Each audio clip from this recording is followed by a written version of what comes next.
এই ছবিগুলোতে এখন শুধুই শূন্যতা, রান, সেঞ্চুরি, একে অপরকে ছাড়িয়ে যাওয়ার যে লড়াইয়ে ক্রিকেট মাতিয়ে রেখেছিলেন এই চার কিংবদন্তি, সেই সোনালী ফ্রেম থেকে খসে গেল এক নক্ষত্র।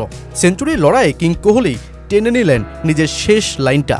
ভারতীয় ক্রিকেটে 100 কাটতে না কাটতেই হাজির আরেক শোকের বার্তা। 2024 টি-20 বিশ্বকাপ জিতিয়ে একই মঞ্চে একসাথে টি-20-র মারকুটে ফরম্যাটকে বিদায় জানান রোহিত কোহলি। এবার ক্রিকেটের সবচেয়ে প্রসিদ্ধ ফরম্যাট টেস্ট থেকেও দুজনে ইতি টানলেন মাত্র 5 দিনের ব্যবধানে।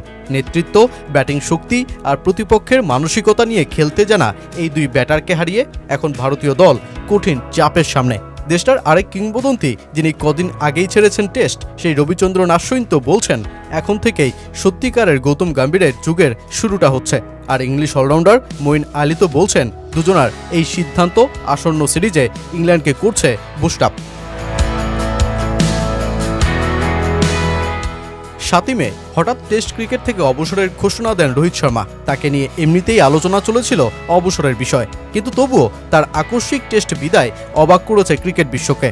এরপর 12 মে ভারতীয় ক্রিকেট থেকে শুরু করে গোটা বৈশ্বিক ক্রিকেটকে স্তব্ধ করে দেন বিরাট কোহলি। তিনিও জানিয়ে দেন ইস্তফা টানছেন তিনি টেস্ট ক্রিকেটকে, কোনো বিদায়ী ম্যাচ নয়। 2011 সালে ওয়েস্ট ইন্ডিজের বিপক্ষে শুরু হওয়া ক্রিকেট যুদ্ধকে অস্ট্রেলিয়ার বিপক্ষে দুটো ব্যর্থময় ইনিংসের মাধ্যমেই শেষটা জানান তিনি। অন্তত বিদায়ী টেস্ট সিরিজের জন্য আসন্ন ইংল্যান্ড সিরিজে বিরাট ও রোহিতকে খেলার অফার দেওয়া হলেও দুজনেই তাদের সিদ্ধান্তে থাকেন অটল। আর যে কারণে দুজনের অন্তত আরেকটা টেস্ট খেলা দেখা থেকে বঞ্চিত হলো গোটা ক্রিকেট জাতি। ভারতীয় ক্রিকেটে জাগরণের যাত্রা করেছিলেন কপিল দেব, আর যার পূর্ণতা দিয়েছিলেন সচিন টেন্ডুলকার। তবে আধুনিক ক্রিকেটে সচিন টেন্ডুলকারের পর যিনি একাই স্টেডিয়াম ভরিয়ে তুলতেন তিনি বিরাট কোহলি। গত এক দশকের সবচেয়ে প্রভাবশালী ক্রিকেটার, যাকে বলা হয় আধুনিক ক্রিকেটের জায়ান্ট। তাই কিং কোহলির এমন বিদায়ে মঈন আলী তো বললেন এটা টেস্ট ক্রিকেটের জন্যই বড় ধাক্কা। এটা টেস্ট ক্রিকেটের জন্য বিশাল একটা ধাক্কা। ওই ছিল একজন অগ্রদূত টেস্ট ক্রিকেটে, যে সব সময় এই ফরম্যাটকে এগিয়ে নিয়ে গেছে। ও যথেষ্ট কিছু করেছে ক্রিকেটের জন্য, বিশেষ করে ভারতের জন্য অনেক কিছু করেছে। আমি মনে করি সচিনের পর ওই ছিল সেই খেলোয়াড় যাকে দেখতে সবাই আসতো আর ওই স্টেডিয়াম ভরিয়ে তুলত। আমি মনে করি রোহিত শেষবার ইংল্যান্ডে খুব ভালো খেলেছিল। ওদের চরিত্র, নেতৃত্ব দেওয়ার ক্ষমতা, দুজনেই টেস্ট ক্রিকেটে ভারতের অধিনায়ক ছিলেন। তাই হ্যাঁ, দলের জন্য এটা বিশাল একটা ক্ষতি। একই সাথে দুই কিংবদন্তিকে হারালো ভারত। ঠিক যে বিরাট, রোহিত এতদিন ছিল ভারতীয় টেস্ট ক্রিকেটের স্তম্ভ, তবে সময় তো এমনই, একদিন যে থামতে হয় খোদ নক্ষত্রকেও। আর তাই তো রবিচন্দ্রন আশ্বিন মনে করেন দলটির হেড কোচ গৌতম গম্ভীরের সত্যিকারের যুগটাই শুরু হচ্ছে এখন।